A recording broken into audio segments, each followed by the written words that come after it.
If I had my way, everything would be so nice. This world would be like Paris. No, it would be a paradise.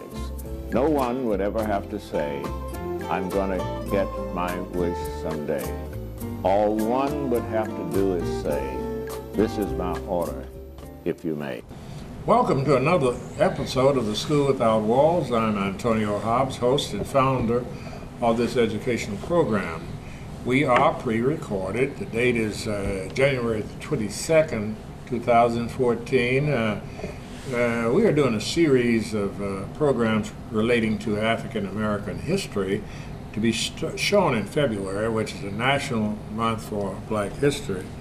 So my guest today is Mr. Justus Henderson, a student here at the University of Arkansas at Pine Bluff. And Justin, before we go into questions, I want to talk with you about what we're all about as a program. Certainly, traditionally, I would just speak to the public, but I think I'll try it with you. This program is designed primarily to elevate the African American community economically, spiritually, and educationally. As a minority group, you might realize that we are behind other ethnic groups due to an experience that is unfortunate, but we call it slavery. Are you conscious of that? Yes, sir. We had about 250 years, whereas our group, our ethnic group, was not prepared, wasn't permitted to read or write. Everybody else who wanted to read and write could read and write. So I'm encouraging us to do more than just the average, do everything you can to lift our people in those three categories. For example, we're talking about training, education, and economics. And what we'll do as we move forward in this program, talking about African American history, we might mention some of these things, okay? So let's start with you. You are from Pine Bluff, I believe. Yes, sir. Okay. Which school did you graduate from? I graduated from Watson Chapel High School. Watson Chapel. How long ago was that? It's 2012. 2012, and we're so glad you selected this university.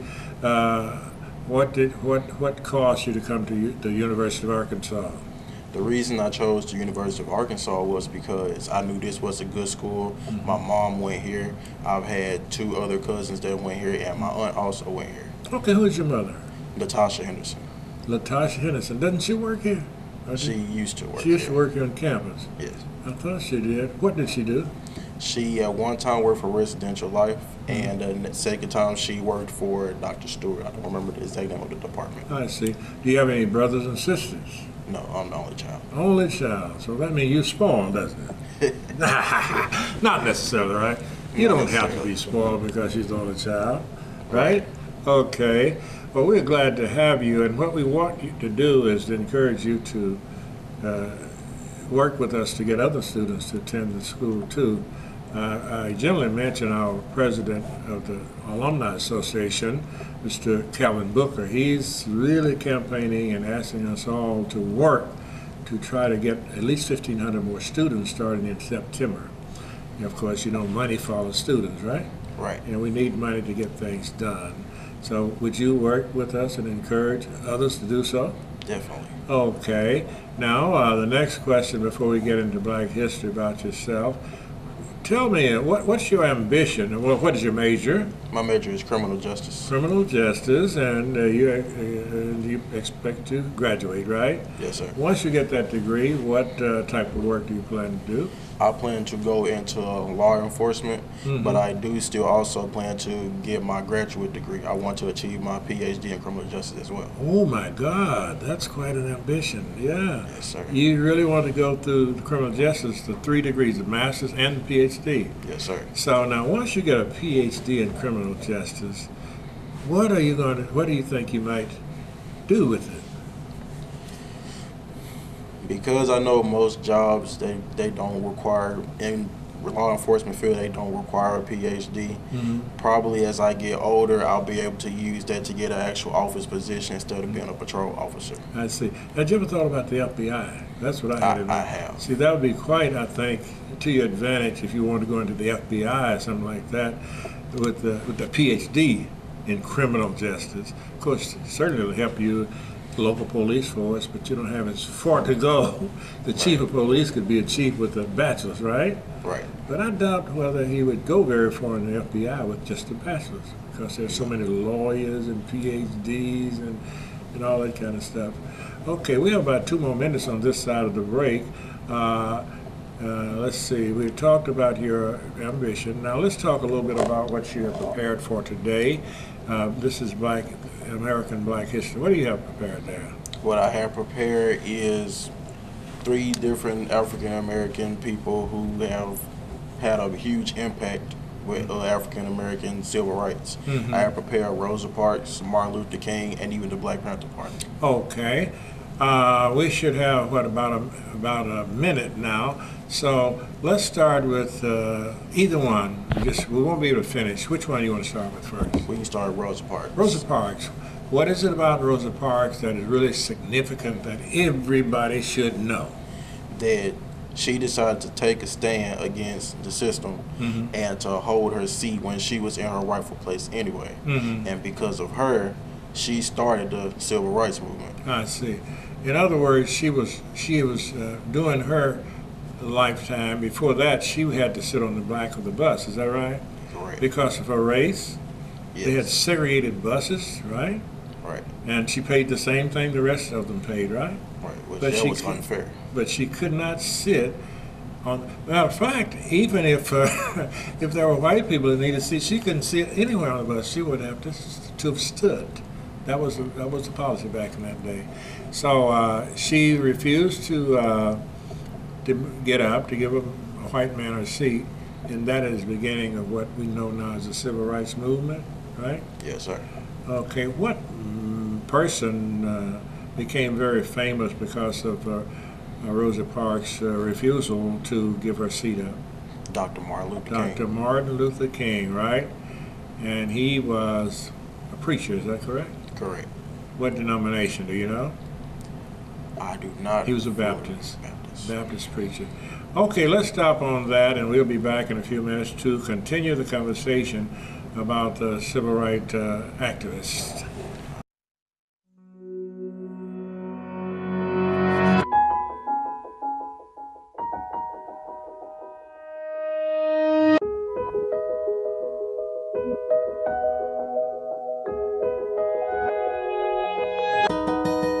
For those dealing with the daily struggles of caring for a loved one, we hear you.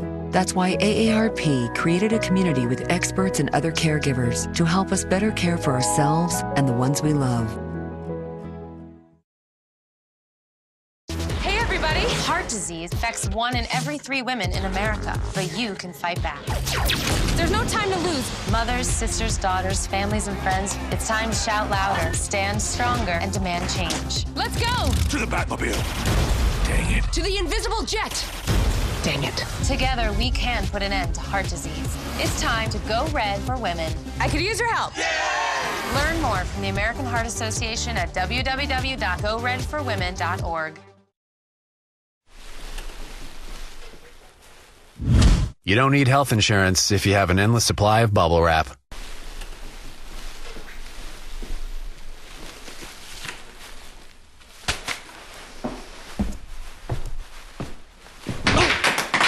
I'm good, no worries, hon. Not enough bubble wrap? Then you need health insurance. Find affordable, quality health plans at the Health Insurance Marketplace. Enroll now at the Health Insurance Marketplace at healthcare.gov. Hi, I'm Lieutenant Isaac Henry, a recent graduate from the University of Arkansas at Pine Bluff with a degree in sociology. I could be searching for a job at this point, but thanks to my mentor, Matt Gaston, and the skills I've learned here at the university, I was able to obtain a position as a gold bar recruiter. Isaac was mission-oriented from the very start. His hard work and dedication got him over 4 Presidential Physical Fitness Awards while earning his degree. UAPB can help prepare students like Isaac for those same opportunities. UAPB prepared me. Those of you who just joined us, I'm Antonio Hobbs, host of this educational program called The School Without Walls. My guest is a student here at the University of Arkansas named Justus Henderson, am I right? Yes. Justus Henderson. You're a sophomore, are you? Right. You're a sophomore. We were talking about Dr. King How did Dr. King, what caused Dr. King to get involved in this civil rights struggle? What caused Dr. King to get involved was when Rosa Parks had got arrested for simply sitting down on the bus where she was supposed to be. Okay. All right, now what is it that you want to mention? What are some of the things what did Dr. King stand for primarily? He stood for achieving and doing what was right, but in a non-violence way. That was a key thing, non-violence, right? Right. Therefore, he saw power in what? Organizing and protesting, is that right? Right. Okay. Do you have any particular events in your mind that he led, any protests that he led? He led the march, I forgot exactly the name of it, but he led a huge march, and he... On Washington, D.C., is that what you're talking about? That's what I'm talking about. about. All right, march on Washington, D.C. What else do you know about, what was the purpose of that, going to D.C.? Why didn't he go to Little Rock, maybe, He wanted to make a huge statement. At the Capitol, right? At the Capitol. Capitol in the United States, where all of the lawmakers worked, right? Right. That was why he went there rather than to some other place. Okay. Anything else about Dr. King that you would like to mention? While you're thinking, let me ask you a question. Why is it important for us to know our history?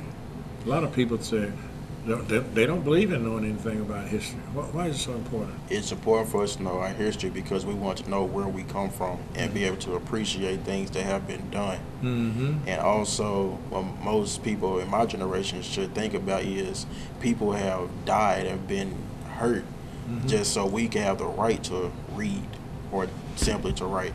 And to vote. And to vote. Right. That's very important. That's very, very important. And hopefully you will do all you can to get your peers to understand the importance of respecting it, as you said.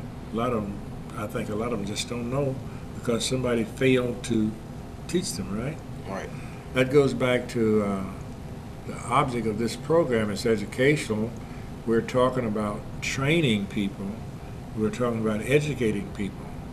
And their education and training are not exactly the same. There are some people that don't know the difference.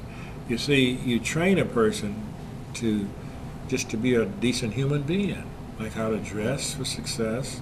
Training comes with even how to use the toilet properly. That was a training. You weren't educated to do that as a little child. How to respect authority, your elders, that's training. And we need a lot of that because some of us just don't have that. It's not any fault of the child. It's the fault of where the child came from, right? And that's the reason on this program we stress so much mentoring. See, mentoring young people. And we encourage the pastors who are over a congregation of people to find people in that males in that congregation of good character and so forth to work with young African American males in the training process. Have you noticed some of the students here at this university, males sit up in the class with their caps on? Yes. I hope you're not one of them. No, I don't wear hats at all. Being a young man, what in the world do you think that's all about? I can't understand it. I think that's really just a fad of some of them trying to be cool. Trying to be cool. But I did learn in ROTC that as a man, you're not supposed to wear your cap inside of a building. Right. It's inside of a building, period. Especially if you're assembled, right? Right. Yeah. And I see that, and it puzzles me. Because this is a place where we're coming to try to better ourselves, right? Right. Where you can fit into the mainstream of the world, right? Look like anybody with any sense at all would know you can't fit in anywhere sitting up among people with your hat on your head. I thought me and a young man you might have talked with them, but you're not quite sure why they do it, huh? No. But you learned that it's not good for you, right? Right. Okay, I'm hoping that more of the people that are listening will, especially the professors and instructors, would be so kind as to ask them and explain to them. Sometimes I think they don't know the damage they're doing to themselves. I don't think they're just being mean, do you? No. No, they just don't know the damage that they're doing. Okay, we have one more minute in this session. What is it can you say about Dr. King? Something else happened to Dr. King that you need to tell us about. What happened? He was assassinated. Where? Memphis, Tennessee. Do you recall what he was doing down there, the reason he was assassinated? I believe he was getting ready to actually deliver a speech somewhere. Okay, he did deliver a speech, but his main reason for going to Memphis was to help the sanitation workers. They were paid very poorly, and they wanted to strike because they had a right to do so, and he went down there to support that. And of course, that's when he gave this popular speech. And what was it called? What was that speech called? Do you remember? I Have a Dream. I Have a Dream, wasn't it? Okay, we're going to stop here, and we have one more session, and you have some other persons you want to talk about, right? Right. We'll be back in just a few minutes. Okay. Hi, my name is Danny Andre Burrell II, a senior here majoring in industrial technology, management, and applied engineering. I thought that I would be looking for a job at this point, but thanks to my mentor, Dr. Charles Colin and Career Services, I was able to obtain a position as an industrial engineer upon graduation. Danny worked hard in class from the beginning, obtaining 3 internships while on campus. UAPB can help prepare students like Danny for those same opportunities. UAPB prepared me.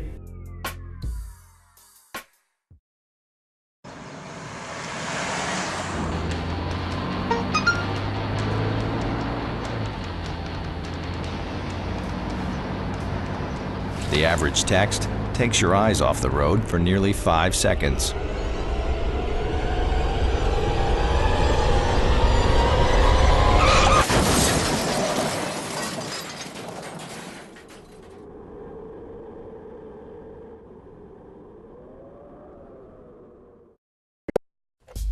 What's up? This is Swizz Beats. Do you know that 1,000 people ages 13 to 24 are infected with HIV every month in the U.S.? As African Americans, HIV hits us harder than any other racial group. We account for over 44% of all new HIV infections in the U.S. You can't tell by looking at somebody if they're infected. Do you know your status? Visit Act Against AIDS to find out where you can get tested for free.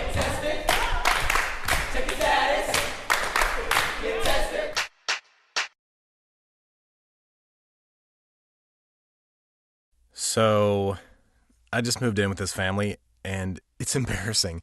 The little one, he likes to go outside and crawl around in the giant litter box. I don't know what he's doing. I mean, I was born and I knew how to use the litter box. Look at that! That's disgusting! Oh, poop already! You're making me nervous. Oh, okay, I can't look at this anymore. I really hope he grows out of this, for his sake. Those of you who have just joined us, I am Antonio Hobbs, host and founder of this educational program called The School Without Walls. My guest is a student here at the university, Mr. Justus Henderson. We were just talking about Dr. King, right? Right. It's like we concluded with his assassination in Memphis, Tennessee, when he was there to help the sanitation workers. And the word assassinate and to kill are not exactly the same word, just the benefit of those who might not know. When one is killed in a political sense, they call it assassination. If one is killed otherwise, they might call it murder, just like you kill somebody. But a person who's assassinated is a figure that has some political power when you assassinate them once you take their lives, all right?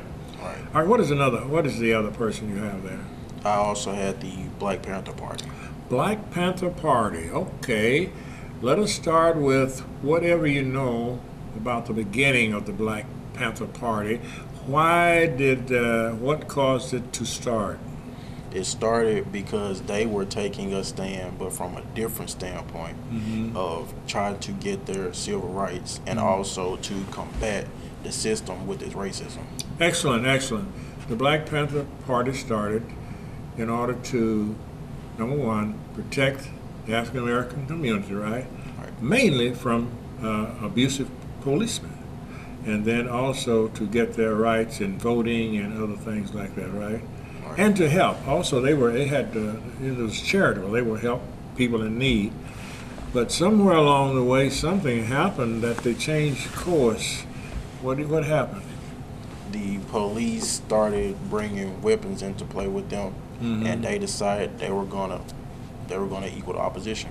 Right.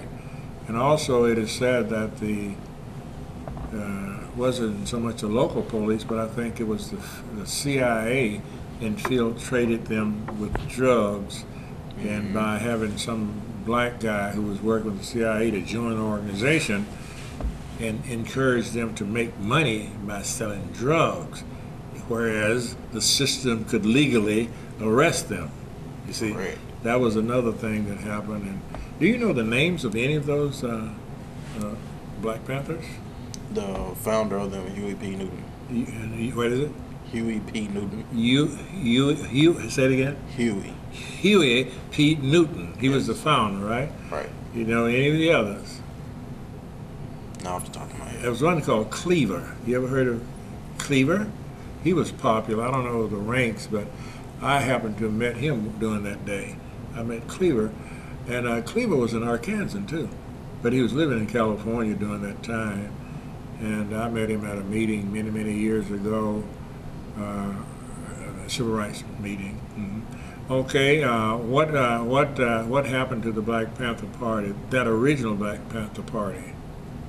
Any of the members, you remember anything happened to them? A lot of them ended up getting arrested. Yeah, a lot of them was arrested. Wasn't there one black famous woman? Did you ever hear about her? She came to the university last year. Angela Davis. You remember Angela? You weren't here when she spoke here at the auditorium? She was arrested and a lot of things happened. I do remember that. Yeah, she was one of the members of Black Panther. Okay, Randy, how many more minutes we have in this session? We have 3 more minutes. Is there anything else? Let me ask this. Why? I might have asked this before, but I've had another interview just prior to you. Why is history so important? It's important for us to know where we come from, and also that helps us to know where we're going. That is correct. If you don't know where you come from, then you definitely it's difficult to know where you are, and you cannot make a good projection to go any place, right? Right. Okay, and closing out here, I want to mention what this television program is all about. It's designed for the training and education and making African Americans more economically powerful. And of course, we are encouraging, and I'd like for you to encourage every person that you have influence over to recognize the importance of influencing somebody in a positive way. So you have a lot of influence over other young men, especially young men, because so many of our young men are being incarcerated, killing one another, so forth and so on, right? Yes, sir. So we want to do that, and I'm asking the pastors who have influence over congregations of people to try to find somebody in each of the congregations to go beyond just coming to service and enjoying yourself and going back home, because our family's in trouble. Economically, we want to learn a trade as well as get a degree. Is there anything you like to do with your hands? Not particularly. Not particular. I'm trying to think of something like that because there's so many ways to help the community, and there are service jobs that are always available, such as barbering, you know. Then there's mechanics, there's mechanics. What else we have? Carpentry, plumbing, all of those things. I encourage you all to learn something other than just your degree work. Whereas times go bad, you can still survive in the service area. Okay, we have about a half a minute now. You may have the last word. What would you like to say to the young people your age about Black history? The last thing that I want to say to all the young people is make sure that you do your research and look at your history. The way forward is the way back. Okay, thank you very kindly. Okay.